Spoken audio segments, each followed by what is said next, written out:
Okay, today we're going to tie a snell knot. Predominantly a snell knot, and bass fishing is used when you're pitching or flipping to heavy cover. It's a really good knot to use because of the way it interacts with the weight and the hook when you go to set the hook, which I'll demonstrate when we're done. So the first thing that you want to do when you're tying the snell knot is take your weight. In this case, this is a 3/4 ounce tungsten weight, and we're going to slide it right on the braided line. This is 65-pound test Power Pro high vis yellow line. I'm only using the high vis yellow line so that you can see. So we'll move that down out of the way. We're going to take our tag end and we're going to insert it down through the top of the eye of the hook, like so. That's very important. You want the hook point facing up and you want the tag end to come down through it. Come through, pull yourself a nice big long tag end down here and form yourself a loop like that, and you want to hold the bottom of this loop parallel to the shank of the hook. So I like to lick my fingers and run it down the braid here when I do this, because I feel like it makes it a little easier to handle, a little easier to work with when you do this.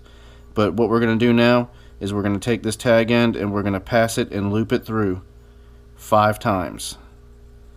And when you pass it and loop it through, you want to make sure that you keep all of the loops that you make nice and orderly on your way through here. You don't want them to crisscross. You want each one to be parallel to the one before, and once you get it through, go ahead and hold it down with your thumb and your forefinger. So we've got 3 here, kind of semi pulling it tight. 4, 5. Now once we've got that done, we'll go ahead and kind of work everything up towards the top of the hook. This is a Gamakatsu flipping hook, and it's got this bait keeper at the top of it. So I work everything right up to underneath that bait keeper, and then you actually grab the running end and start to pull the running end tight. So you snug it down there. You make sure that everything stays nice and neat and orderly on there. You can see on there nothing is overlapping. Everything looks good there.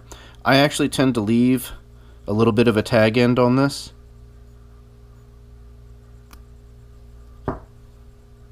And I do that because you put a big bulky plastic on there and it hides that tag end. Plus, as you set it, it allows for the knot to tighten down a little bit without giving any without giving way. So we mentioned before that it was really important that you start with the hook point facing up and you run the line down through the eye of the hook, and this is why. On one of these, on a snell knot, when you've got a heavy weight like this on it and you bring it down, you can actually see when you set the hook, you see how the hook point there snaps upward? If you tied the knot the other direction, it would snap backward like this and pull the point of the hook away from the roof of the fish's mouth, and you would not ever get a good hook set. You would have a whole bunch of strikes and nothing would hit. But you can see, I'm trying to keep my hand out of the way there, it just pops up like that, exposing the point of the hook. That is the snell knot.